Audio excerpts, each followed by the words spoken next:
زابیلم بوکا سترانین بهارا تمه در سوکا آسویا هزرا تمه ایدی نبی باو نبی دایکم نبی برا نبی خشک و نبی خودیمه.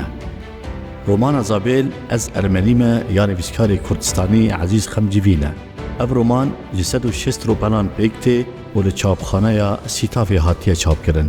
کوالا برگی وی پرتوکیجی جعالی شوکار لقمان احمد فا هاتیه دیزاین کرن. نواروکا وی رومانه لسر جیانا کسایت که ارمنی به ناوی سرکیسی کیهویه. کود سالن فرمان دا 10 سالی بو.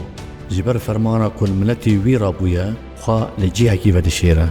دوید میدا میرکی کرد وید بینه کو بکاره و آلیکاری آوی بکه اوی دمی به حسب خواه ده بربانگی را در روینا دا کوی بکینه سینو رکی لی مخابن او میر دکوه داوا دجمنان و ده داوی دا خواه زراوان دنیجی سرکی سرا دکه دا کو خواه ریزگار بکه و او لورته کشتن.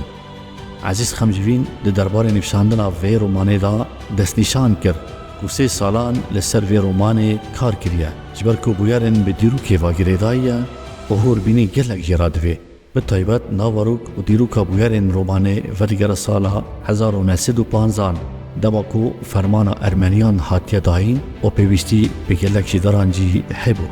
اف رومان تراژدیا و بویارن کو هاتن سر ملت ارمنی دنمینه. سرکیسه که بو یک جوان ارمنی کو پریشان در بدر وان دایی بو و لسر ستما دولت عثمانی و چتاین وی درد کشاندیه. هر وانی ویسکاری ما بالدکشینه سر پراتیا کرد و ارمنیان و چاوا به 100 سالان به هفر جیانه و دستی هفبر ندانه و کبینا کمالبته که ایزیدی لاوک ارمنی سرکیسه که بو مزند که و بزابیل را جنا ارمنی را لزاوجینا دا کورسانی وان دانه به.